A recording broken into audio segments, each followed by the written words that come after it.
पुरुष मनोहर नीलकंठ रुचिर रूप धरे प्रभु पहि जाई रुचिर रूप धरे प्रभु पहि जाई बोली बचन बहुत शूर्पणखा आई है और वो प्रभु को देख करके ऋषि मुनि तो मोहित होते ही हैं।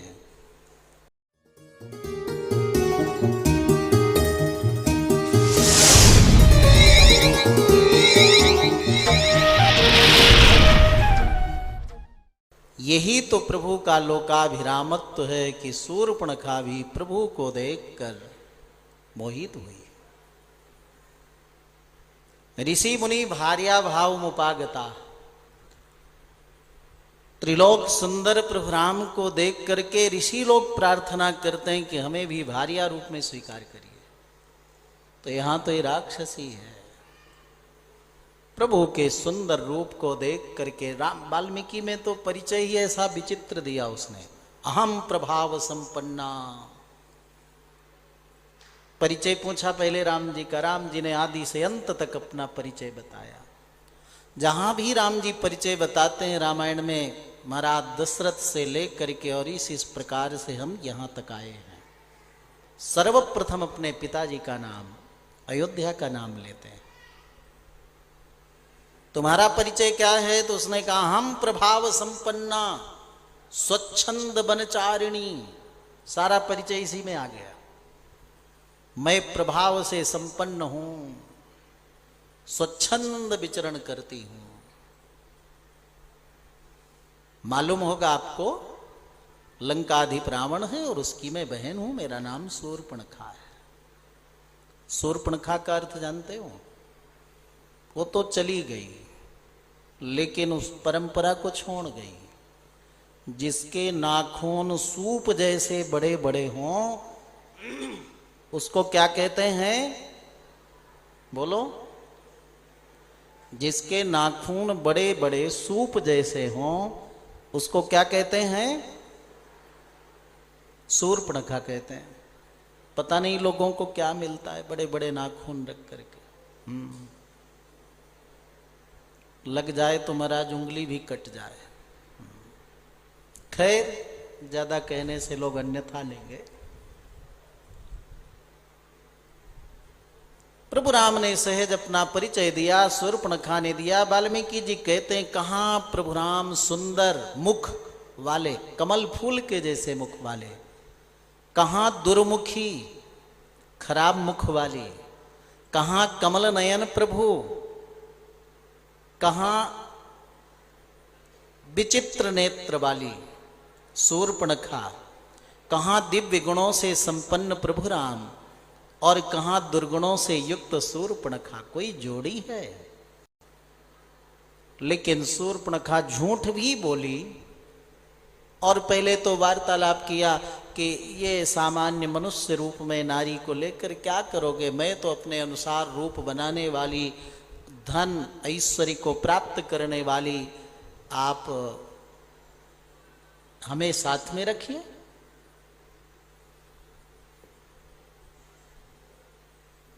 जब उसने कहा कि मैं आज तक कुमारी हूं, मेरा विवाह मैंने नहीं किया क्योंकि मेरा जैसा कोई जोड़ीदार मिला ही नहीं। प्रभु सर्वज्ञ हैं, समझ गए कि इसका तो पति था, विद्युत जी उसका नाम था, रावण ने उसको मार दिया था, तो विवाह तो इसका हुआ है, ये झूठ बोल रही है। तो प्रभु ने भी थोड़ा से मजाक किया। प्रभु ने कहा देखो शूर्पणखा, तुम राजकुमारी हो, तुम्हारे लिए सौत ठीक नहीं है। मेरे साथ तो जानकी पहले से है, और अगर तुम मेरे साथ रहोगी तो इस सौतेलापन तुम्हें झेलना पड़ेगा, जो अच्छा नहीं होगा तुम्हारे लिए। जाओ मेरे भाई लक्ष्मण के पास। आहई कुमार मोर लघु भ्राता, रामचरितमानस। कई लोग प्रश्न करते हैं ना, तुलसी बाबा ऐसा क्यों लिखे? कुमार थोड़ी थे लखनलाल जी, तो उनका तो विवाह हुआ था। उर्मिला पत्नी जी हैं। फिर कुमार क्यों कहा राम जी ने? तो देखो, कुमार का अर्थ है कु माने काम, कु माने पृथ्वी और मार माने काम। पृथ्वी में जो काम को जीत लिया हो वही कुमार है। मेरा भाई लक्ष्मण, जाओ उसके पास। अगर ये समाधान ज्यादा अच्छा न लगे तो वाल्मीकि जी ने तो स्पष्ट कर दिया है। वाल्मीकि जी ने लिखा है, श्रीमान कृतदारश्च लक्ष्मणो नाम वीर्यवान। अकृतदारश्च, लक्ष्मण के पास उसकी पत्नी नहीं है अभी, इसलिए जाओ उसके पास। गई शूर्पणखा। लखनलाल जी भी समझ गए, प्रभु थोड़ा मजाक। प्रभु लखनलाल जी ने कहा, देखो तुम जैसी राजकुमारी, सुंदरी, गुणवती, रूपवती राजकुमारी हो ना, तो तुम्हें राजा के पास ही रहने में शोभा है। मैं तो एक सेवक हूं, तुम दासी बनकर मेरे पास रहो, अच्छा नहीं। उन्हीं के पास जाओ। फिर शूर्पणखा आई राम जी के पास। राम जी ने कहा, देखो सब ठीक है, लेकिन मेरी पत्नी है, मैं एक पत्नी व्रत हूं, इसलिए जाओ लखन के पास, उसी के साथ रहो। फिर पहुंची। फिर लखनलाल जी मुस्कुरा कर बोले, अरे वो तो राजाधिराज हैं, उनके लिए एक नहीं, दो नहीं, चार, कितनी भी हो सकती है रानी, आप जाओ उसके पास। जब फिर लौट करके आई, तब समझ गई कि दोनों मिलकर मेरा परिहास कर रहे हैं। तब उसने भयानक रूप दिखाया और कहा, ये मानवीय रूप में सीता है, कोई बड़ी बात नहीं, इसका तो मैं बाल भोग कर जाऊंगी। जानकी जी अत्यंत घबरा गई। तब प्रभु राम ने कहा, इससे मजाक अब ज्यादा ठीक नहीं। लखनलाल, माया का नाक कान काटना ठीक है। रामावतार में, कृष्णावतार में सबसे पहले माया रूपिणी ये राक्षसियां ही आती हैं। राम जी ने कहा कि अध्ययन तुमने किया मेडिकल लाइन का, इसलिए ऑपरेशन करो। तो लखनलाल जी आज्ञा पाते ही खड्ग लेकर के नासिका, कान और ठोड़ी तीनों को काट दिया। रक्त धारा बहाती हुई, चीत्कार करती हुई शूर्पणखा भाई खरदूषण के पास आई, जो उसी दंडकारण्य में निवास करते थे अनेक राक्षसों के साथ। खरदूषण ने पूछा, है तुम्हारी दशा किसने की? बड़ा गुणों का वर्णन किया शूर्पणखा ने प्रभु राम के। और क्या कहा मालूम है?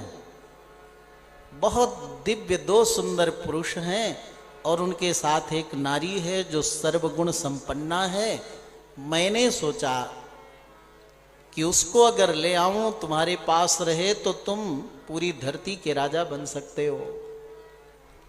झूठ बोली ना, गई थी राम जी को पति बनाने और कहती तुम्हारे लिए व्यवस्था करने गई थी। खरदूषण दो चार राक्षसों को भेजा। प्रभु राम ने कही टंकार से सबको मुक्त किया।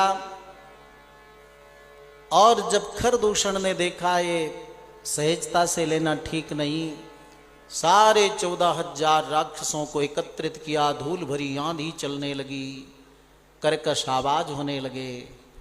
लखनलाल जी ने कहा, मुझे आज्ञा दीजिए प्रभु, इनका उद्धार मैं अकेले करूंगा। राम जी ने कहा, नहीं, जानकी को लेकर के कंदरा के अंदर रख कर रखवाली करो। स्वयं राम जी अकेले उस युद्ध में, बड़े बड़े भयानक राक्षस थे, इसी में तो लोग संदेह करते हैं। खरदूषण का वध करते हुए प्रभु राम 3 पग पीछे आ गए एक जगह। तो नासमझ लोग आक्षेप करते हैं कि राम जी युद्ध में पीछे हटे। पीछे हटना युद्ध में बहुत बड़ा दोष माना गया है ना। लेकिन उनको पता होना चाहिए कि राम जी पीछे डर भय के कारण नहीं हुए। इतने नजदीक आ गया था खर और दूषण, उसके शरीर में जो राम जी बाण मारे थे उससे फब्बारा की तरह खून निकल रहा था। पानी का फब्बारा देखे हो ना, खून ही तो पीते थे राक्षस। फब्बारा की तरह खून निकल रहा था। राम जी ने सोचा इतना नजदीक आ गए, अगर पीछे नहीं हटूंगा तो इसके दूषित रक्त से मैं भीग जाऊंगा। और दूसरी बात, धनुष चलाने के लिए थोड़ी जगह भी चाहिए ना खींचने के लिए। इसलिए राम जी 2-3 पग पीछे हट करके बाण को धनुष पर अनुसंधान किया है। अवनीत नया कमनीय वरम रजनी कर चार मुखाम्बुरुहम। परया कृपया परिपाहि हरि। और वह प्रचंड बाण आया, खरदूषण सहित समस्त राक्षसों को तत्क्षण समाप्त कर दिया। बोलिए राघवेंद्र सरकार की जय हो। क्या हुआ इनका? बोले जितने थे सबका कल्याण हो गया। अंत में राम जी का नाम कोई ले ले तो मुक्त हो जाए। यहां तो राम जी का दर्शन करते हुए, राम जी के कर कमलों से मुक्त सरों से इस शरीर को नष्ट करते हुए भगवान के नित्य सायुज्य धाम को प्राप्त कर लिया।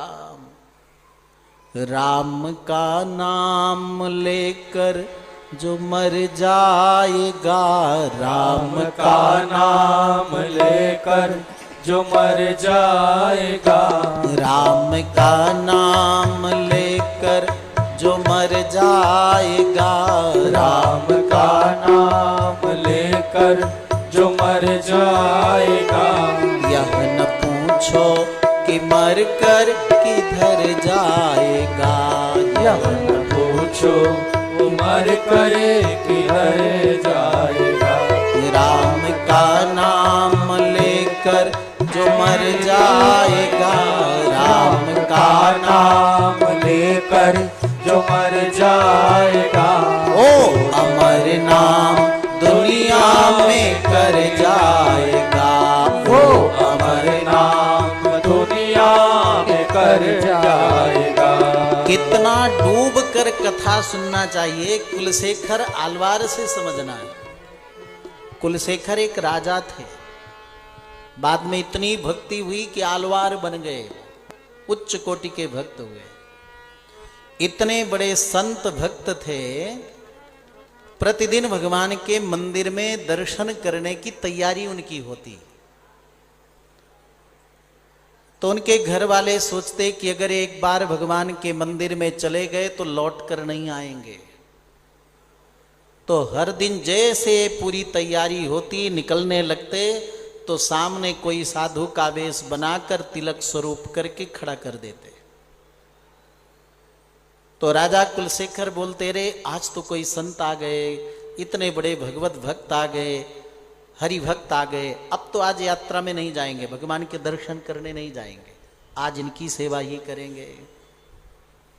घुस्यते यस्य नगरे रंगयात्रा दिने दिने, शिरसा तमहं वंदे राजानम कुलशेखरम। बहुत सुंदर मुकुंद वाला स्तोत्र है उनका। तो कुलशेखर आलवार राम कथा सुन रहे थे। राम कथा सुनते सुनते जब ये प्रसंग आया, खरदूषण 14,000 सेनाओं के सहित राम जी से युद्ध कर रहे हैं। राम जी अकेले हैं, पदाती हैं, पैदल हैं, कैसे 14,000 राक्षसों से युद्ध करेंगे, कथम युद्धम भविष्यति।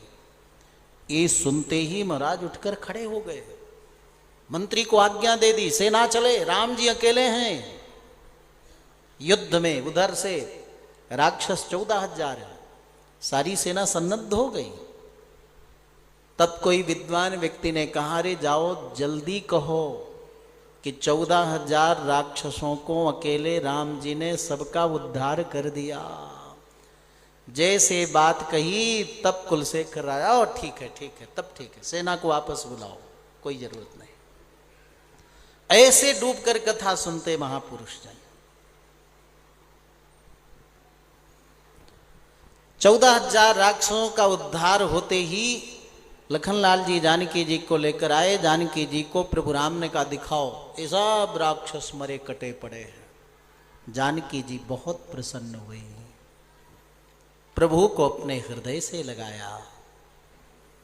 तम दृष्ट्वा शत्रुहंतारम महर्षीणाम सुखावहम बभूव हृष्टा वैदेही भरतारम परिसस्वजे।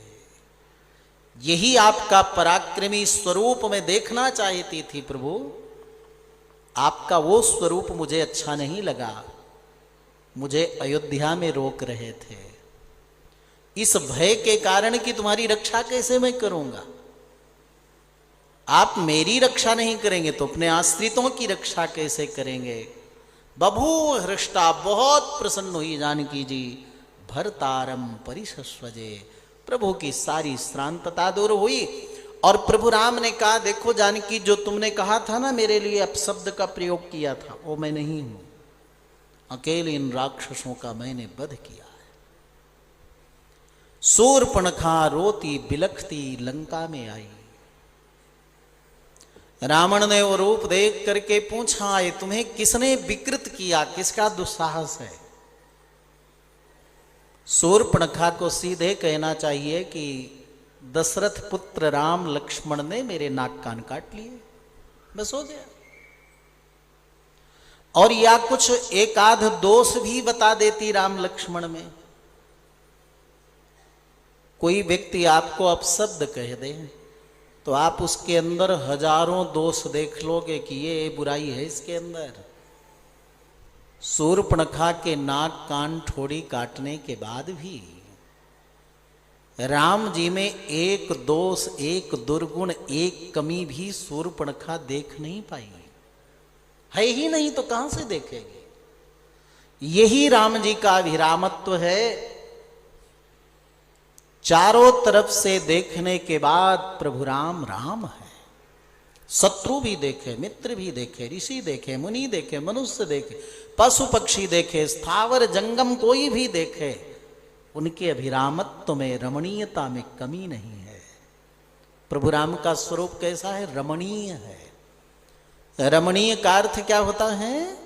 नवम नवम यन्नवतामुपैति तदेव रूपम रमणीयतायाः। प्रभु दर्शन में हर पल हमें नया, नूतन, नव्य, भव्य, दिव्य अनुभूति हो, इसी का नाम रमणीयता है।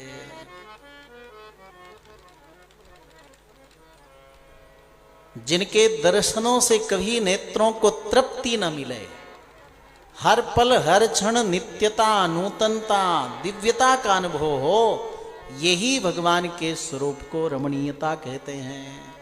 ऐसी रमणीयता की शूर्पणखा के नाक कान कटने पर भी भाई रावण से प्रशंसा करती है। कैसे हैं वो दोनों? तरुणो रूप संपन्नो सुकुमारो महाबलो पुंडरीक विशालाक्षो चीर कृष्णाजिनांबरो फलमूलासिनो दांतो तापसो ब्रह्मचारिणो। दोनों तरुण हैं। तरुण अवस्था बहुत सुंदर अवस्था होती है। रूप संपन्नो, इतना सुंदर रूप तो तीनों लोक में किसी के पास नहीं, इतने सुंदर हैं दोनों।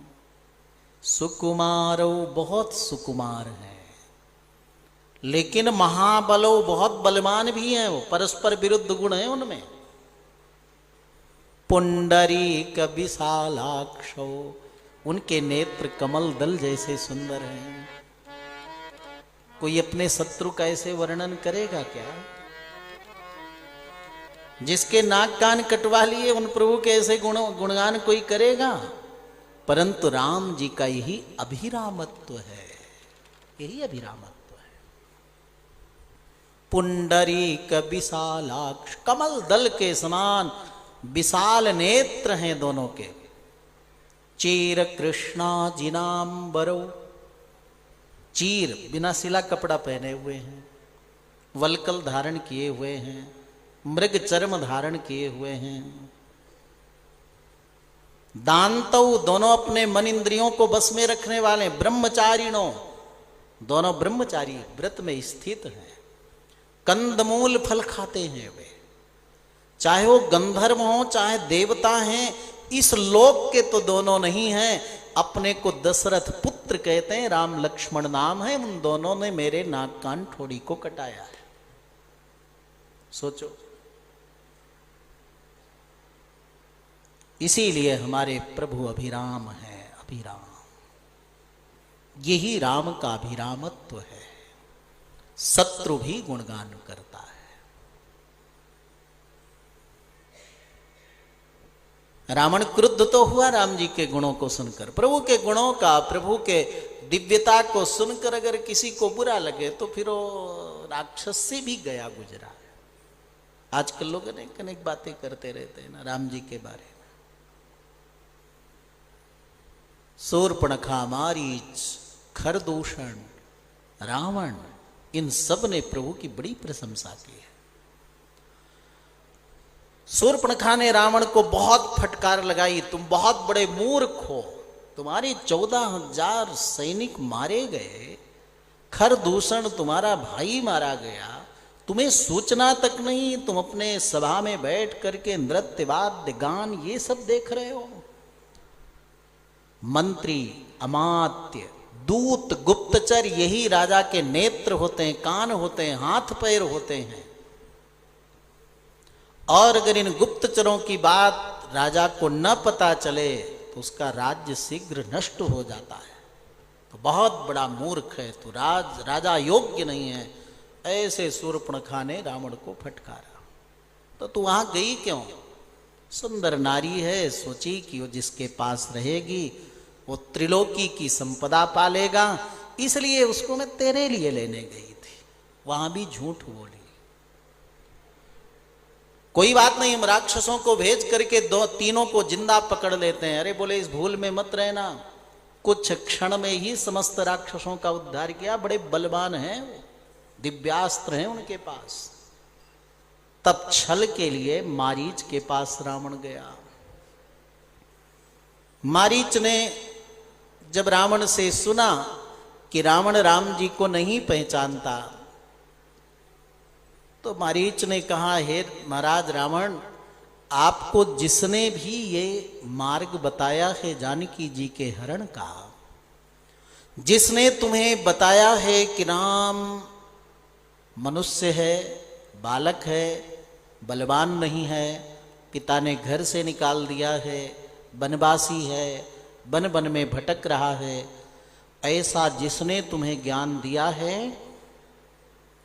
जिसने जानकी हरण की बात कही है, वो तुम्हारा और पूरे राक्षस जाति का विनाश चाहता है।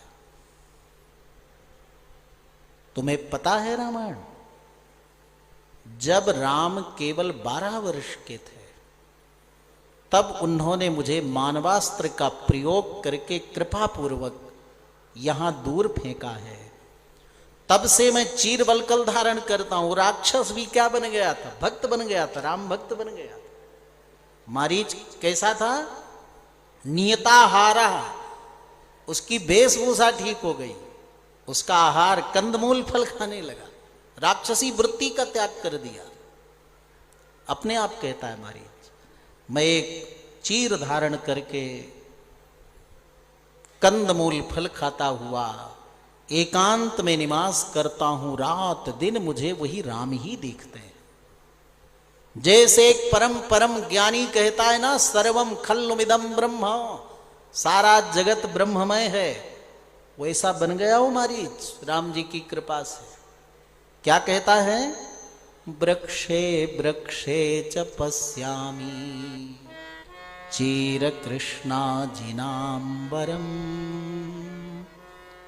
एक एक वृक्ष में मुझे राम दिखते हैं। माने वृक्ष दिखता ही नहीं, सारे वृक्ष राम दिखते हैं मुझे, पत्ते पत्ते राम दिखते हैं। और कोई भी शब्द मुझे रा सुनाई देता है तो वही आकृति मेरे सामने प्रकट हो जाती है। सारा जगत, सारा अरण्य, सारा वन मुझे राममय दिखाई देता है। केवल एक मानवास्त्र का प्रयोग मेरे प्रति किया था राम ने। उस समय 12 वर्ष के थे राम। अस्त्र शस्त्र का इतना बोध नहीं था, और अब तो पूर्ण युवा हैं। गुरु चरणों में बैठकर अस्त्र शस्त्र की विद्या प्राप्त की है। उनसे शत्रुता करना ठीक नहीं है महाराज। आपके कुल का, राक्षस जाति का संपूर्ण विनाश करने के लिए कोई विपक्षी आकर के तुम्हें मंत्रणा तो नहीं दे रहा है। आपसे मेरी प्रार्थना है, इस कुबुद्धि का त्याग कर आप जो भी 14,000 राक्षस मरे मरे जाने दो, लेकिन आप लंका में रहकर अपनी और राक्षस जाति की सुरक्षा करो। मारीच के समझा एक बार वापस लंका लौट कर आ गया, परंतु फिर जब शूर्पणखा ने धिक्कारा तो बिल्कुल अकर्मण्य है, असमर्थ है। ऐसे बड़े बड़े अपशब्दों का प्रयोग किया है उसने, शूर्पणखा ने। तब महाराज रावण अत्यंत अभिमानी था। ही रावण अभिमान का रूप है ना। रावण अभिमान और काम दोनों का स्वरूप है। इसलिए पुनः फिर मारीच के पास आया है। इस बार मारीच दूर से देखा तो महाराज उसका कंठ सूख गया, जीभ सूख गई, जीभ से ओंठ चाटने लगा, सब लिखा है, घबरा गया। अब फिर दोबारा रावण आया।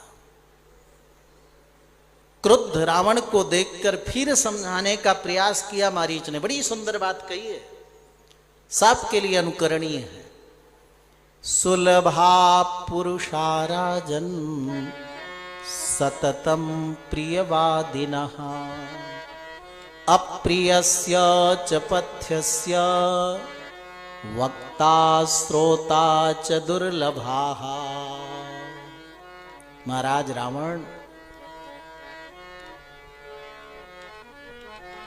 दुनिया में कोई व्यक्ति गलत काम कर रहा हो, गलत मार्ग में चल रहा हो, जिससे उसका अहित हो जाए, अमंगल हो जाए, अशुभ हो जाए, ऐसे लोग मार्ग में, गलत मार्ग में चलने वाले लोग बहुत मिल जाएंगे। और ऐसे गलत मार्ग में चलने पर ठीक कर रहे हो, अच्छा कर रहे हो, ऐसे कहने वाले लोग भी बहुत मिल जाएंगे। लेकिन तुम गलत मार्ग में चल रहे हो, इससे तुम्हारा हित नहीं, कल्याण नहीं, मंगल नहीं, शुभ नहीं। ऐसे कहने वाले लोग दुनिया में दुर्लभ हैं, और उसकी बात को सुनने वाले लोग भी बहुत दुर्लभ हैं। आप अगर गलत भी कर रहे हो, कोई कहे तो कितना बुरा लगता है। नहीं नहीं, सुनना चाहिए। हो सकता है कोई अच्छी बात निकल आवे। इसलिए महाराज मैं आपको कहता हूं कि ऐसे लोग दुर्लभ हैं। उन दुर्लभ में आप भी हो। मेरी प्रार्थना सुनो। फिर रावण ने समझाया, लेकिन अभिमान रूपी रावण ने खड्ग निकाल लिया। मुझे पढ़ाता, मुझे समझाता है। तब मारीच ने देखा, उभय भांति देखा निज मरना। अब तो मरना है ही। तब ताकेसी रघुनायक शरण। अब मरना तो है ही। अगर मना कर दूंगा तो एक खड्ग निकाला भी मार देगा, और वहां जाऊंगा तो सर्व समर्थ प्रभु राम के हाथों मरूंगा। इस पापी के हाथ मरूंगा तो फिर राक्षस बनना पड़ेगा। और अगर प्रभु के दर्शन करते करते उनके कर कमलों से मेरा वध हुआ तो मेरा परम कल्याण हो जाएगा, मंगल हो जाएगा, मेरा उद्धार हो जाएगा। तब ताके से रघुनायक शरण। तब प्रभु चरण शरण में जाने का निर्णय लिया उसने, साथ में आया। और इधर प्रभु राम पंचवटी में सानंद विराजमान है।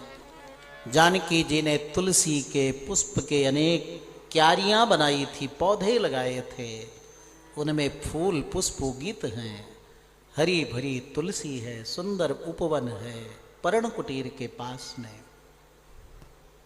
और इधर रावण ने समझा बुझा करके मारीच को स्वर्ण मृग बनकर और उसके ऊपर रजत चांदी के बिंदु बीच बीच में पड़े हों, ऐसा कह करके वहां भ्रमण करने का पर्ण कुटीर के पास में आज्ञा दिया।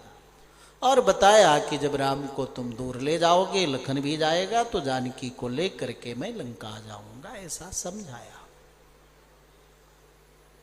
इधर प्रभु राम पर्ण कुटीर में विराजमान हुए हैं और आगे की लीला करना चाहते हैं। वाल्मीकि रामायण में और तुलसी रामायण में कई जगह कुछ प्रभेद हैं। हमने बताया था कि वाल्मीकि जी ने जो देखा वही लिखा, और फिर उसी रामायण को लव कुश ने राम जी को अयोध्या में राम जी की सभा में सुनाया। नते वाग नृतम काव्ये काचिदत्र भविष्यति, एक भी शब्द आपके रामायण में गलत नहीं होगा, ऐसा ब्रह्मा जी ने भी वाल्मीकि जी को आशीष दिया है।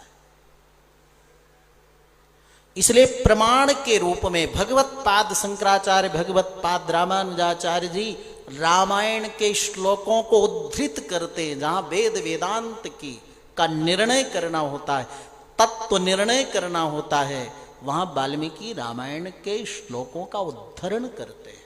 इतना प्राचीन, इतना प्रामाणिक रामचरितमानस भी है। परंतु जब बहुत समय हो जाता, कालांतर हो जाता है, समाज में कुछ विकृतियां आ जाती हैं, तो उनको समाधान करने के लिए संशोधन की भी जरूरत पड़ती है। तो वे तो ऋषि थे, वाल्मीकि रामायण में संशोधन तो असंभव है, लेकिन उन्हीं को अपना आचार्य गुरु मान कर वाल्मीकि को तत्समय के अनुसार अनुकूल रामचरितमानस का लेखन तुलसी बाबा ने किया। रामचरितमानस में जानकी जी छाया के रूप में लंका जाती है। तुलसी बाबा ये नहीं चाहते कि पराम्बा भगवती जगत जननी माँ जानकी लंका में जाएं, राक्षसों के बीच में कष्ट पाएं, वे नहीं चाहते। परंतु वाल्मीकि जी की जो दृष्टि है वो स्पष्ट है, कोई नटन नहीं, छल नहीं, जानकी जी साक्षात जाती है। तुलसी बाबा के अनुसार श्री राघवेंद्र सरकार जानकी जी से पंचवटी में पर्ण कुटीर में कहते हैं, सुनहु प्रिया व्रत रुचिर सुशीला, सुनहु प्रिया व्रत रुचिर सुशीला, मैं कछु करब ललित नर लीला, मैं कछु करब ललित नर लीला, तुम पावक महु करहु निवासा, तुम पावक महु करहु निवासा, जो लगी करहु निशाचर नासा, जो लगी करहु निशाचर नासा। प्रभु राम ने जानकी जी को आज्ञा दी कि इस अग्नि में प्रवेश कर जाओ, वास्तविक रूप में अग्नि में विराजो और छाया रूप में बाहर रहो, क्योंकि आगे कुछ विलक्षण लीला होने वाली है। और ये जो प्रभु का संकल्प, भगवती जानकी का संकल्प, इसको जीव रूपी लक्ष्मण भी पास में है, वो न समझ पाए। लक्ष्मण हूँ यह मरम न जाना, लक्ष्मण हूँ यह मरम न जाना,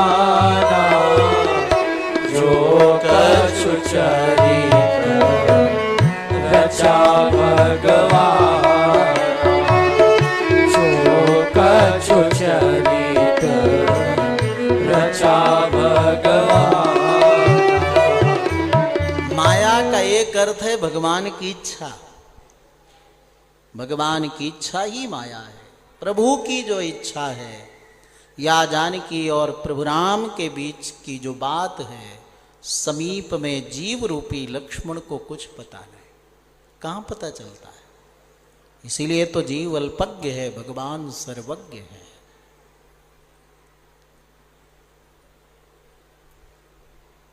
छाया रूप में जानकी जी पधारेंगी लंका। रामचरितमानस की दृष्टि है और वाल्मीकि की दृष्टि है, साक्षात जाती है जानकी जी। कई प्रश्न उठते हैं कि जानकी जी को स्पर्श करे तो रावण जला क्यों नहीं? नलकूबर का साथ था कि कोई नारी को स्पर्श करेगा जलकर भस्म हो जाएगा, क्यों नहीं मरा? ये प्रश्न का समाधान कैसे होगा? जानकी जी इतना वहां कष्ट पाती आदि आदि, परंतु जानकी जी का प्रभु राम से 3 बार वियोग होता है और तीनों वियोगों का अलग अलग उद्देश्य है। पहला वियोग अभी होगा, दूसरा वियोग प्रजाजनों के कहने पर वन में छोड़ना, और तीसरा वियोग हमेशा के लिए धरती में समा जाना। तीनों वियोगों का कोई उद्देश्य है। पहला वियोग जानकी जी का प्रभु राम से जो होता है, थोड़ा सुन लें।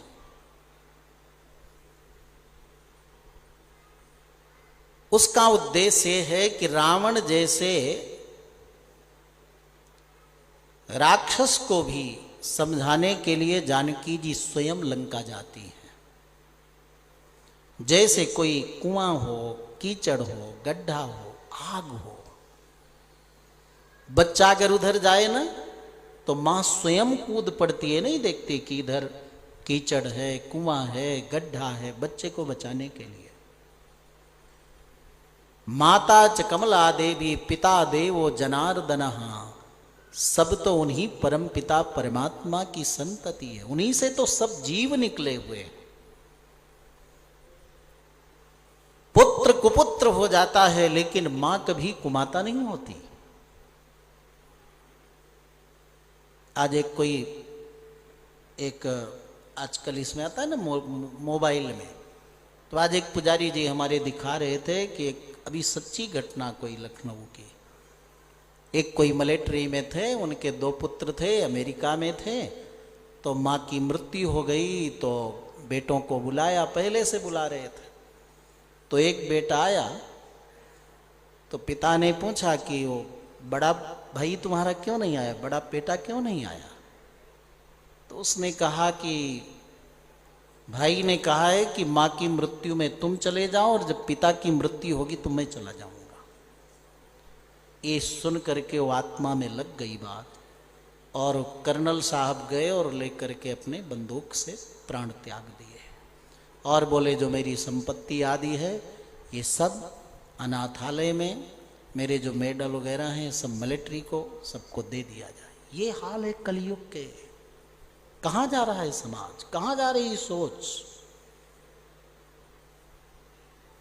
मां जानकी लंका जाकर रावण को बहुत समझाती है। सुंदरकांड देखो ना, क्या कहती है रावण से? इहि संतो नवासंति सतो वा नानुवर्तसे तथा हि विपरीताते बुद्धिराचार वर्जिता। हे रावण, लगता है तेरे लंका में कोई सज्जन व्यक्ति नहीं है, और अगर है भी तो तुझे अपात्र समझकर तेरे को अपने संग में नहीं लेता, या अभिमानी होकर के तू उसको अपने संग में नहीं रखता, और अगर संग में भी रखता है तो तुझे अपात्र जानकर वो अच्छी बातें बताता नहीं। तथा ही विपरीता ते बुद्धिराचार वर्जिता, इसीलिए तेरी बुद्धि विपरीत मार्ग में है, गलत मार्ग में है, किसी सज्जन व्यक्ति का संग नहीं तुझे मिला। जानकी जी यहां तक रावण को समझाती हैं, जानती हैं कि अभिमान का रूप है रावण, शरण में जाने को नहीं कहती, राम जी से मैत्री करने के लिए कहती हैं।